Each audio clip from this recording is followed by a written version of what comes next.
Round Island with a Fridge by Tony Hawks. Read by me, Tony Hawks. Prologue. I'm not, by nature, a betting man. However, the pages that follow in this book do not bear testimony to that. In fact, they exist wholly as a result of a bet. I'm not, by nature, a drinking man. However, the making of the bet which led to this book does not bear testimony to that. Because I made it when I was pissed. Everything you read from this moment forth is a tribute to what can be achieved as a result of a shabby night of booze.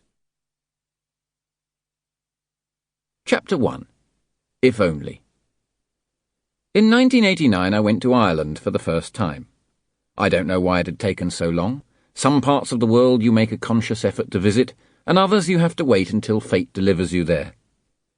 When the moment arrived for me to set foot on the Emerald Isle, it was as a result of a badly written song.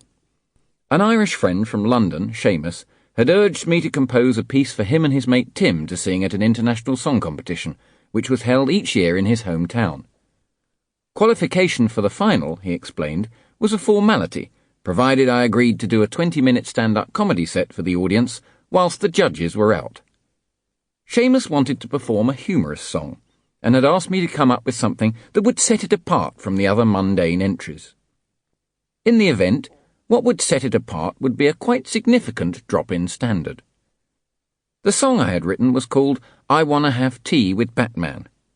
Now, I consider myself to be a good songwriter, in spite of my only commercial success being a one-off hit record called Stutter Rap by Morris Minor and the Majors. But this song was, how can I put it? Yes, that's it, poor. To their credit, Seamus and Tim conjured up a performance to match it. In an extraordinary gesture which was at best surreal and at worst embarrassing, they dressed as Batman and Robin. At least that's what they'd aimed to do, but a limited costume budget had left them in borrowed tights, miscellaneous lycra, and academic robes doubling as capes. They resembled a couple of children entered for a fancy dress competition by uninterested parents. Seamus seemed unconcerned, his theory of comedy being that if you had an outrageous outfit, that was enough.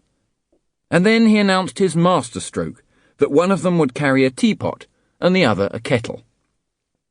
One had to admire his courage, for he was performing in front of his hometown, and everyone he had grown up with was there. Friends, family, teachers, shopkeepers, barmen, drunks and priests were all rooting for him. If one was going to let oneself down very badly, and Seamus was most definitely going to do that, it would be difficult to imagine an assembled throng with which it would have more resonance. Seamus and Tim took centre stage. The audience responded with an audible inhalation of breath. For them, there was little to suggest that the two characters before them were supposed to be Batman and Robin, and they were clearly taken aback by this magnificent fusion of colour, tights, and kitchen appliances. I watched from the back, experiencing for the first time a curious blend of wonderment and discomfort, and could see in the faces of both of the performers that their self-belief in the costume selection was ebbing away with each elongated second. Thankfully, from the congregation, astonishment subsided into applause. The conductor caught the eye of our superheroes, and they nodded to establish they were ready. The band struck up. The musical introduction finished, but neither Tim nor Seamus began singing. They looked accusingly at each other. Paralysed with nerves, one of them had missed their cue. Somebody near me allowed their head to drop into their hands. Seamus, man of the moment, stepped forward and signalled to the conductor to stop the band. Astonishingly, the maestro ignored him. He was pretending he couldn't see Shay's frantic signals. For God's sake, how bad could his eyesight be? Was it possible not to notice the flapping arms of a multicoloured Cape Crusader brandishing a teapot in anger? That conductor was more focused than most of us could ever hope to be. He had a long evening to get through, and he was going to get through it in the shortest available time. Going back and starting again for those who had screwed up wasn't on the agenda, even if it was good old Seamus from down the way.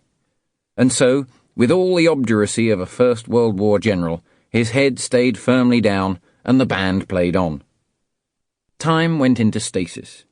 I simply have no way of knowing how long it was before Seamus abandoned his frenzied gesticulations, punched Tim, and they both began singing. Sample complete.